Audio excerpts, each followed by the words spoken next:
Hello and welcome to the topic Approach to Thrombocytopenia in the Haematology module. By the end of this topic, you should be able to define thrombocytopenia, explain the pathophysiology, outline the causes and classification of thrombocytopenia, describe the clinical manifestations of thrombocytopenia, outline the investigations done, discuss the principles of management, and discuss the complications as well as the prognosis for thrombocytopenia.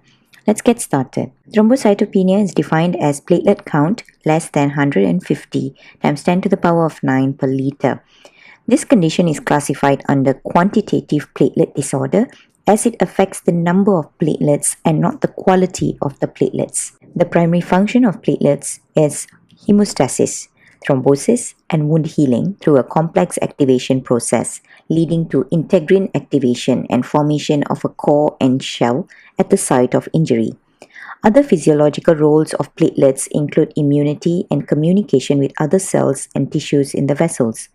Normal hemostasis is defined as a complex and tightly regulated process with a delicate balance integrating the 5 major components including blood vessels, platelets, coagulation factors, coagulation inhibitors, and fibrinolytic systems. This process can be divided into 3 stages: the primary, secondary, and tertiary hemostasis. In primary hemostasis, the damaged blood vessel undergo vasoconstriction and platelet aggregation to form the primary hemostatic plug. Next coagulation cascade occurs, which is known as the secondary hemostasis. It involves the extrinsic, intrinsic, and common pathways leading to fibrin formation. Tertiary hemostasis is where fibrinolysis occurs. Fibrin clots degradation process is regulated by plasminogen activator inhibitors and plasmin inhibitors. In the presence of thrombocytopenia, there will be problems in primary hemostasis function, and this is an important cause of excessive and abnormal bleeding. Most common cause of thrombocytopenia is due to increased platelet destruction, and this is seen in immune-mediated diseases due to presence of circulating antiplatelet antibodies or immune complexes that are attached to the platelets. Immune thrombocytopenic purpura, SLE, C-cell lymphoid neoplasms are some of the autoimmune cause of thrombocytopenia. Thrombocytopenia can be a result of post-transfusion or pregnancy due to alloimmune drugs such as quinidine and heparin are capable of reducing platelet count. Other causes are infections including HIV, cytomegalovirus, and infectious mononucleosis, non-immune mediated conditions such as disseminated intravascular coagulation or DIVC, thrombotic thrombocytopenic purpura or TTP, hemolytic uremic syndrome HUS, prosthetic heart valve, malignant hypertension, and microangiopathic hemolytic anemia. Thrombocytopenia can be a result of decreased platelet production as the bone marrow fails to deliver adequate amount of platelets into the bloodstream.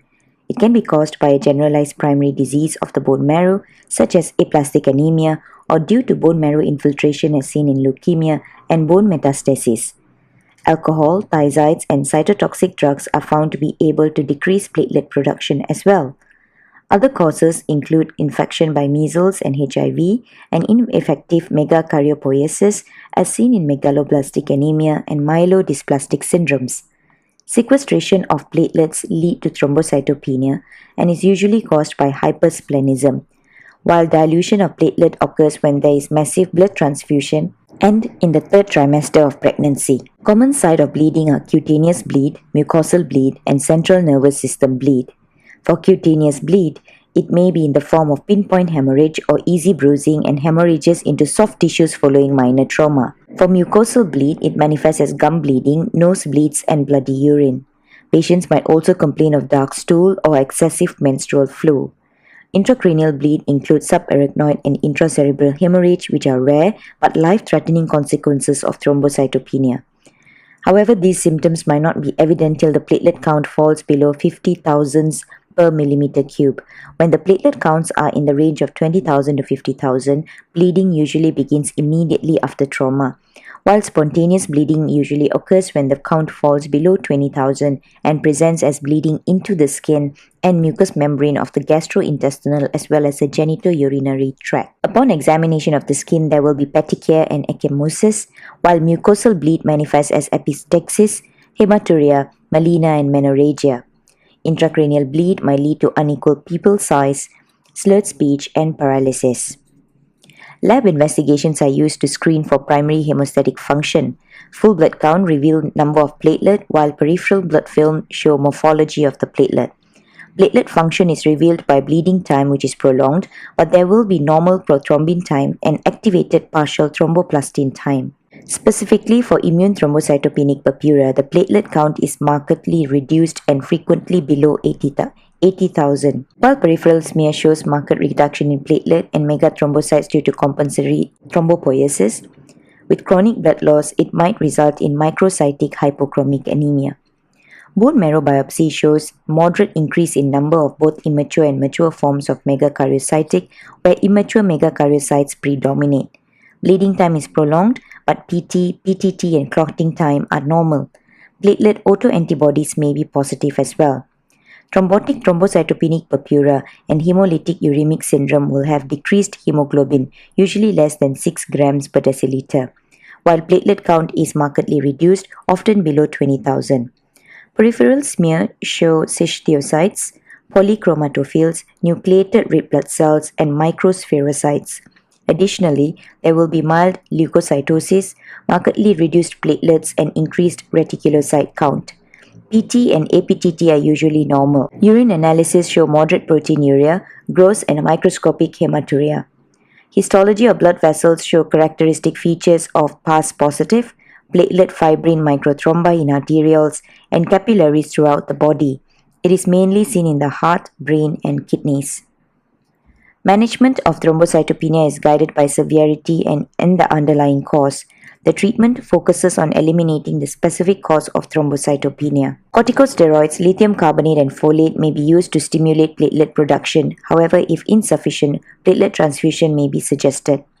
Thrombotic thrombocytopenic purpura or TTP is a medical emergency as the associated hemolytic anemia and platelet activation can cause renal failure. Plasmapheresis was introduced as the treatment of TTP even back in the 1980s. Many cases of immune thrombocytopenic purpura or ITP resolves spontaneously, especially in children. However, counts under 50,000 should be monitored with regular blood tests. Those with counts under 10,000 should be admitted and treated as the risk of serious spontaneous bleeding is high. If thrombocytopenia is caused by heparin, the drug should be discontinued in critical cases. Beyond that, however, clinicians generally treat to avoid thrombosis. Platelet transfusions are not routinely used to treat heparin-induced thrombocytopenia because thrombosis is the primary problem, not bleeding. Warfarin is not recommended until platelets have normalized. Bone marrow and stem cell transplants are the only known cures for congenital thrombocytopenia. Frequent platelet transfusions are required to keep the patient from excessive bleeding before the transplant can be performed.